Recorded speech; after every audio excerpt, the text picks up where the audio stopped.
the L30 is a candidate to become a new Olympic class. World Sailing has applied for the discipline to be included as part of the Paris Games, and an announcement is expected shortly. There's much excitement about this innovative new boat and its future. So staying with the class, let's move to the Italian sailing mecca, the capital of the Liguria region, Genoa. I think it's my second time here in Genoa. I did a few years before a regatta in 470. It's a really good place. Yesterday it was the first time we sailed on the area, and we had the sun, 20 knots, so really perfect conditions. And I hope for the offshore we will have good conditions too.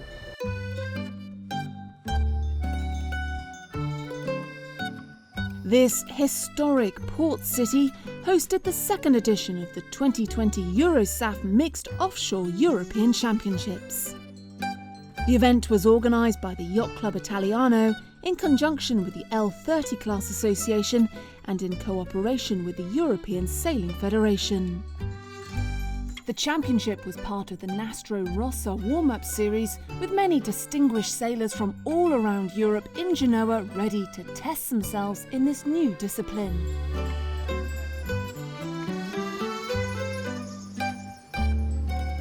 Welcome everybody here in Genoa. We are here for the Marina Militare 2020 European Double Mix Offshore Championship. This new discipline that has been discussed so much for a long time in world sailing, but that it's bringing a lot of interest contents to our sports. We are here with 9 teams, 9 nations, plenty of very top sailing names from the Olympic classes, the offshore regattas and around the world race.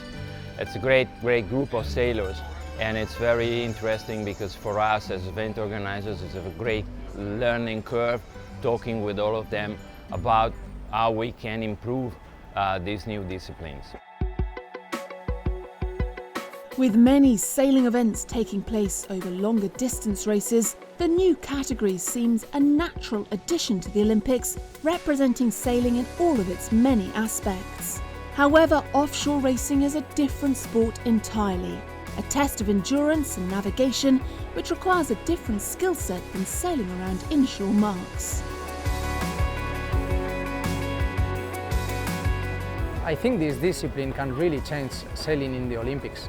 I think it's a brave move for the sailing community because it's something completely different. I see a lot of very good points. As soon as everyone will be finished in the Olympics, only one discipline will keep on going, which will be this one.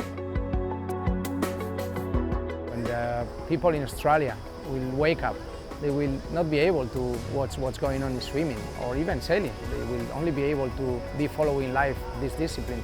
So I think it's something very different that all of us, we never thought that this could be possible. But I really think for sailing can be very important, especially in France, because that's the offshore sailing is the most popular sport in France. So I think it can be a very, very big push for that.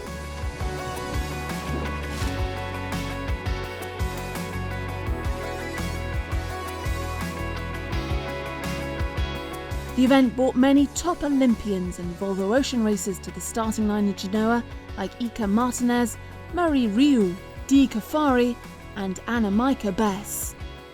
The Dutch sailor already has dreams of qualifying for a 4th Olympic Games in Paris.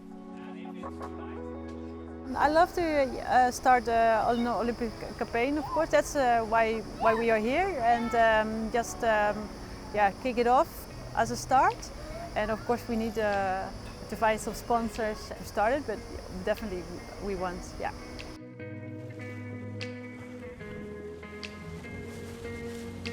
Well, the plan is to see how I do going forwards. I think it combines a lot of my skills, but it is completely new to me. So to line up with some legends of Olympic sailing is quite special. I feel a little bit under pressure, but it's offshore sailing, which is what I love. And this growing class of double-handed sailing is fun as well. James and I have been sailing together just this summer, very limited with our activities due to the coronavirus, but this event is on and the RYA selected us to come and represent Great Britain. So it's a massive opportunity and the first step on a long road, hopefully towards Paris 24.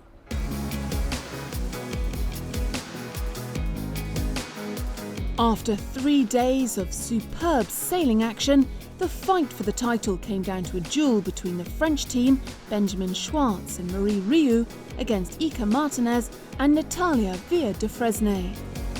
Finally, the French team took the title in a time of 65 hours, 46 minutes and 37 seconds. Surprisingly, having led for much of the race, it wasn't the Spanish team crossing the finishing line behind the French, as they were pipped into second by the Belgian team of Jonas Gjerkens and Sophie Faguet. The Belgians claimed silver, crossing the finishing line 80 minutes after the French duo.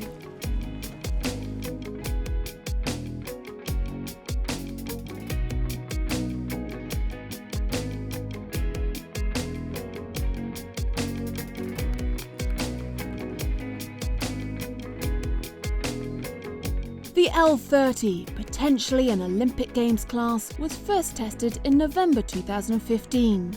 This modern one-design boat tries to bring a breath of fresh air to the Olympic classes.